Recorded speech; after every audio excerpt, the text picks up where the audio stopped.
اس سے پہلے سورہ بقرہ کی مختلف آیتوں کا خلاصہ پیش کیا گیا۔ ابھی اپنے سامنے جو آیت کریمہ ہے، اس آیت کریمہ کے نزول کے تعلق سے کئی اقوال پائے جاتے ہیں۔ پہلا قول یہ ہے کہ حضرت ابوبکر صدیق رضی اللہ تعالی عنہ کی زوجہ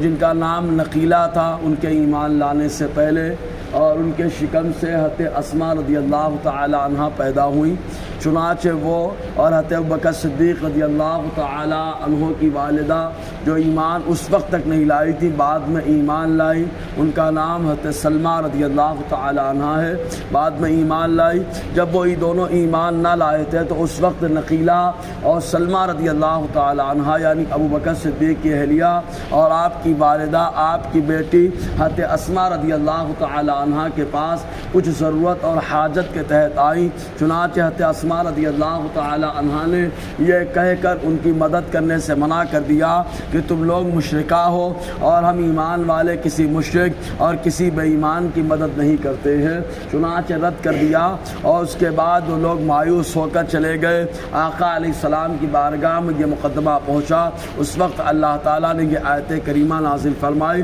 جس میں ارشاد فرمایا، ہدایت دینا تمہارا کام نہیں ہے، ہدایت اللہ تبارک و تعالیٰ جسے چاہتا ہے اسے دے دیتا ہے، اور تم جو بھی خرچ کرو بھلائی کی نیت کے ساتھ تو اللہ تبارک و تعالیٰ تمہاری بھلائی کو تمہارے فائدے کے لیے دنیا اور آخرت میں عطا فرماتا ہے، بس شرط یہ ہے کہ تم اللہ تبارک و تعالیٰ کی خوشی اور اس کو راضی کرنے کے لیے خرچ کرو، جو چنانچہ پہلا قول یہ ہے۔ اور دوسرا قول یہ ہے کہ حضور صلی اللہ علیہ وسلم نے مدینہ طیبہ میں جب قدم رکھا تو اس وقت آقا علیہ السلام کا عام حکم تھا ہر غریب کی مدد کی جائے، چاہے وہ غریب ایمان والا ہو، چاہے وہ غریب یہود و نصارہ میں سے ہو، اور چاہے وہ غریب مشرکوں میں سے کیوں نہ ہو، ہر غریب کی مدد کی جائے۔ لیکن اس کے بعد جب لوگوں نے شرارت کرنا شروع کر دیا جو ایمان نہیں رکھتے تھے، اور اللہ تعالیٰ نے مسلمانوں کو خوشحال بنایا، حضور صلی اللہ علیہ وسلم کی طرف سے عام حکم تھا لیکن مسلمانوں نے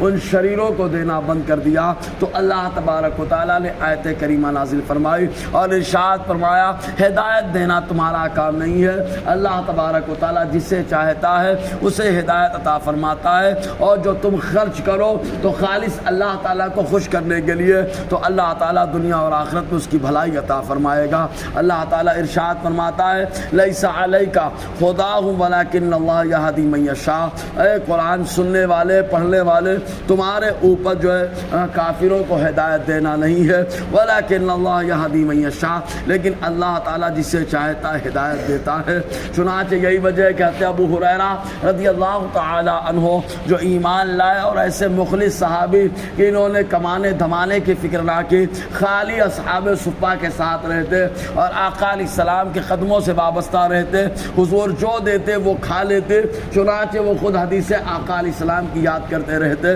انہوں نے ایک مرتبہ آقا علیہ السلام کی بارگاہ میں عرض کیا، سرکار میں نے اپنی والدہ کو بہت سمجھایا کہ وہ ایمان لے آئے لیکن میری والدہ ایمان نہیں لاتی ہے، آپ دعا فرما دیں کہ اللہ تعالیٰ انہیں ہدایت دے دے وہ ایمان لے آئے۔ حضور کی بارگاہ میں عریضہ رکھا، مصطفیٰ جان رحمت نے اپنے ہاتھوں کو اٹھا کے دعا کر دی، اور اس کے بعد ابو ہریرہ جب اپنے گھر گئے تو دروازہ بند تھا، دستک دی تو آواز آئی کہ رک جاؤ، چنانچہ آتے ابو ہریرہ تھوڑی دیر کھڑے رہے، اس کے بعد جب دروازہ کھولا گھر کے اندر گئے تو ان کی والدہ نے کلمہ پڑھنا شروع کر دیا اور بتایا کہ بیٹا میں نے کلمہ پڑھ لیا اور میں مسلمان ہو گئی۔ تو اللہ تبارک و تعالیٰ جسے چاہتا ہے اسے ہدایت عطا فرماتا ہے۔ وما تنفقوا من خیر، اور جو تم بھلائی کے ساتھ خرچ کرو فلانفسکم، یہ تمہارے لیے ہے، وما تنفقون الا ابتغاء وجہ اللہ، اور جو کچھ تم خرچ کرتے ہو تو صرف اللہ تعالیٰ کی خوشی کے لیے ہو۔ وما تنفقوا من خیر